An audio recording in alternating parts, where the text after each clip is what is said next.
Trine was an amazing downloadable title filled with fantastical realms, fast-paced action, and tricky puzzles. Although the quest was short, the hunt for missed treasure kept players returning for more. Trine 2 follows the principle of bigger makes better, but as gamers have seen in the past, bigger set-piece moments do not always make for a better game. Join GameTaffy.com as we review the console version of Trine 2.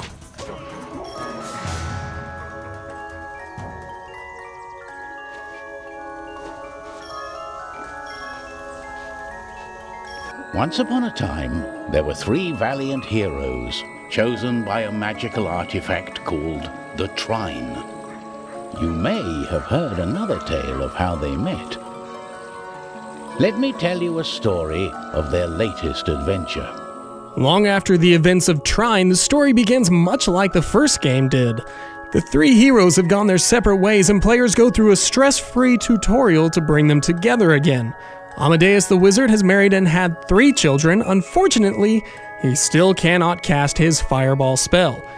Pontius the knight is now a champion of the land, ready to face any challenge head-on. He keeps his storm hammer and pudgy figure from the first game. Finally, Zoya the thief has abandoned the fame that saving the realm brought and returned to the rooftops. The mysterious Trine gathers the 3 adventurers for one more journey to save the land. This time, goblins threaten the realm and have enlisted giant snakes, trolls, and dragons to stop the heroes.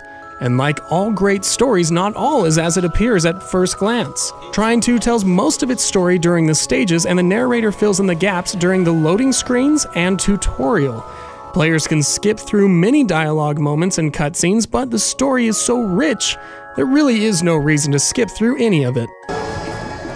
What a happy little frog.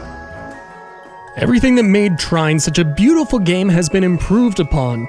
Shifting camera angles give players a sense of depth and scale. Also, the sprites have been animated to express themselves during parts of the story. Physics-based environments make for more lifelike platforms. The water looks great and realistic, however, at times, pieces of the game will tear into each other and splashed water doesn't always look quite right. The fire makes for interesting gameplay mechanics, but it looks awful. Every other piece of the game is beautiful, from tiny flower petals to huge snails. The large set-piece moments create a sense of grandness that most other 2D platformers cannot hope to achieve. With its beauty and vibrancy, it is amazing that this game is a downloadable title.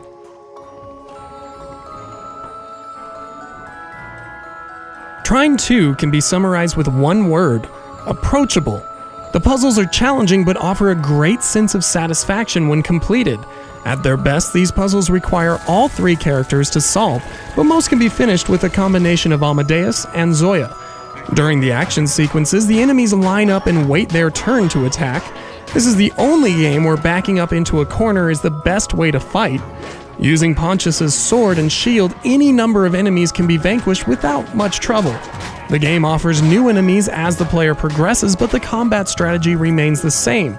This time around, console players can go online, but this game is best enjoyed with players who take their time. The online lag is comical at times, and dead players will be warped back and forth throughout the stage.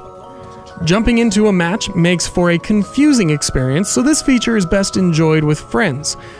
Perhaps the funniest element of the game is its reference to Portal. 2 mirrors are placed in a room, and what goes in one mirror exits the other.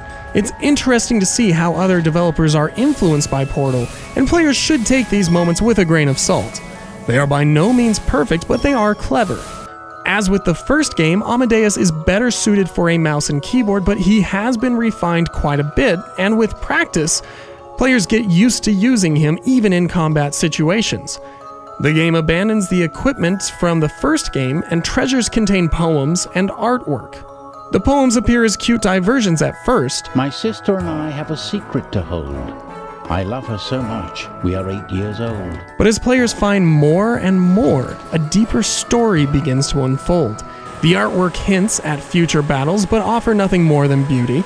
Don't search the image for clues for the next boss battle. Because of this, Trine 2 feels less like an action RPG and more like an action platformer with level ups. The game offers unlimited New Game Plus replays to find every treasure and experience vial. Players of any skill level will enjoy the action and puzzles of Trine 2.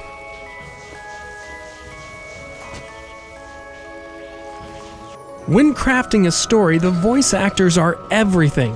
However, if the music is ignored, the best game in the world feels flat. Trine 2 executes both elements perfectly. Each character's voice actor brings life to the sprites. Take cover! And the narrator sounds like he is reading a story to a child.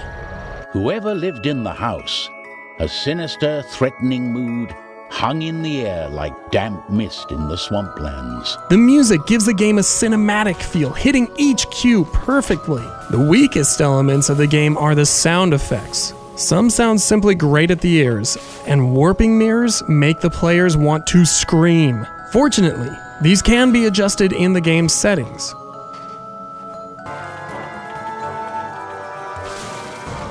Trine 2 offers one of the most vibrant and mystical fantasy worlds to play in. It builds on the experience of the first game, and with online multiplayer and slightly tweaked controls, the console version is catching up to its PC cousin. More work needs to be done on the lag in the online play, and the wizard does need to be reworked quite a bit for the console experience. However, for $15, this is a must-own game.